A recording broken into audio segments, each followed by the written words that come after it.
Buenos días, doctor Cuenca. Este es el grupo número 10 de matemáticas. Nuestro tema es medidas de ángulos. Los integrantes son Rubén Pachacama, Cabiraguas, Andrés Puyes, Adrián Ramírez y mi persona, Kenneth Walker.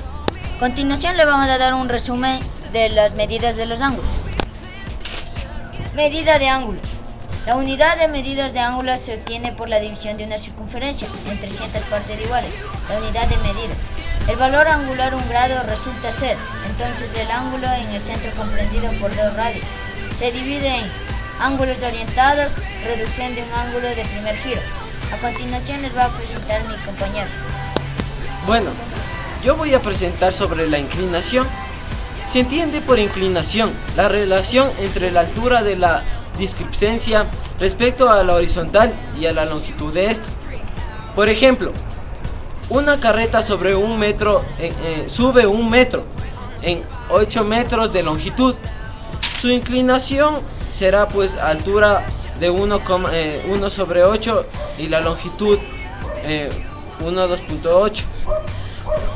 Tratándose de la calle o de terrenos, se dice muchas veces decline, cuando la calle o el terreno baja respecto a la horizontal, y pendiente cuando por el contrario lo que se considera es la subida respecto a la línea al plan o al plano horizontal.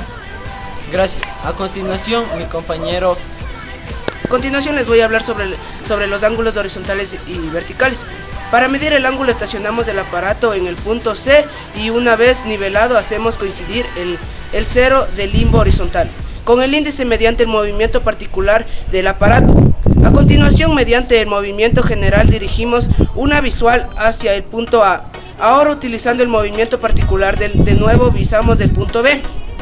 La lectura sobre el limbo horizontal en esta posición será la medida del ángulo. Si la medida se realiza con el cero del limbo, en otra posición distinta, el valor del ángulo se obtendrá mediante la diferencia de la lectura tomada sobre el punto A. A continuación les voy a resolver un ejercicio. Lo que les he realizado en este momento es una síntesis de unos ejercicios acerca de lo que les he dicho en este momento.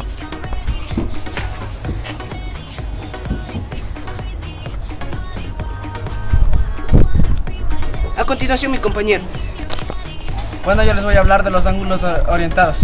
En trigonometría los ángulos se consideran engendrados por una semirrecta que gira alrededor de su origen en uno de los sentidos del plano.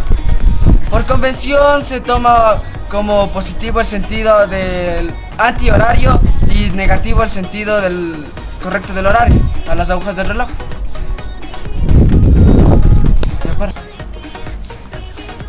Los ángulos, si está en el giro es contrario al movimiento de las agujas del reloj, el ángulo es positivo. Como se puede ver aquí, este está al contrario del movimiento de las agujas del reloj. Si está coincide con el movimiento de las agujas del reloj, el ángulo es positivo. Para representar un ángulo orientado utilizamos un sistema de coordenadas cartesianas. Hacemos coincidir el origen del ángulo con el semeje positivo de las abscisas.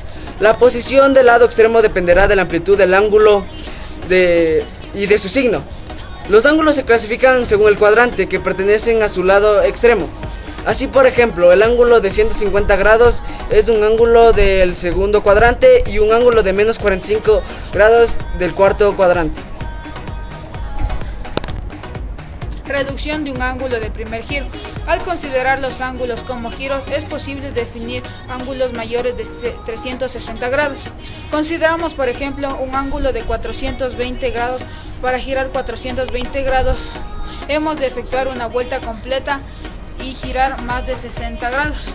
Así pues, la representación de un ángulo de 420 grados coincide con la de un ángulo de 60 grados y decimos que 60 grados es el resultado de reducir primer giro del ángulo de 420 grados, es decir, el ángulo de 60 grados es coterminal con el de 420 grados.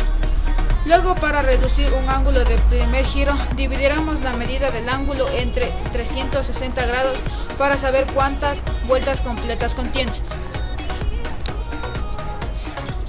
Muchas gracias.